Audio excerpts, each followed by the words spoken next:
Comment réguler une émotion? Nous sommes à la partie 2. À la partie 1, nous avons énuméré les premières phases, comment faire pour réguler une émotion. On était au niveau de essayer de comprendre est-ce que l'émotion vient du passé ou de votre vie présente ou d'une angoisse du futur. Une fois que vous avez fait cela, essayez maintenant de chercher à résoudre la différence, le conflit qui s'est posé.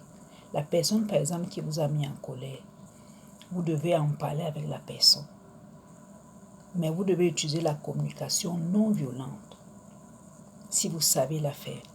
Si vous ne savez pas la faire, prenez un papier et un bic, essayez d'écrire tout ce que vous ressentez, sans filtre. Écrivez vraiment tout. Et ça va vous faire du bien. Le fait d'écrire va vous faire du bien. L'écriture régule beaucoup l'émotion. Et le lendemain, quand vous allez relire ça, vous allez vous sentir beaucoup mieux. Bon, il est vraiment capital d'apprendre à gérer, à réguler nos émotions. Et comme on a dit tantôt à la première partie, la première des choses, c'est vraiment le calme. Quand on est en colère, ou même quand on a peur, ou quand on est triste, la tristesse aussi, vraiment rester calme. Parce que généralement, c'est les émotions désagréables qui ne sont pas faciles à réguler. Mais la joie, tout le monde est content d'être heureux, d'être dans la joie.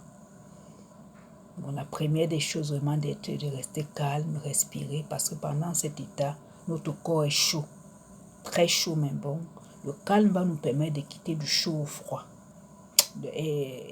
Excusez-moi, le calme va nous permettre de quitter du chaud au tiède. Et quand notre organisme est tiède, nous allons apprivoiser la situation avec plus de calme. Après, donc, c'est essayer de comprendre l'émotion. À quel niveau de votre corps vous ressentez l'émotion? Est-ce que c'est le cœur qui bat fort? Est-ce que c'est le ventre? C'est les mains qui sont moites?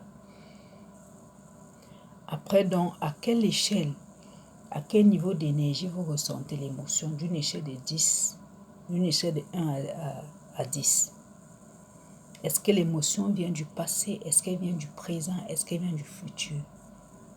Et après, donc, vous essayez de résoudre la situation. Vous en parlez avec la personne. Si vous savez faire la communication non violente, si vous ne savez pas la faire, écrivez tout ce que vous ressentez sans filtre. C'est vous avec vous-même. Écrivez tout. Parce que l'important ici, c'est le bien-être. Vous ne devez pas aller agresser la personne pour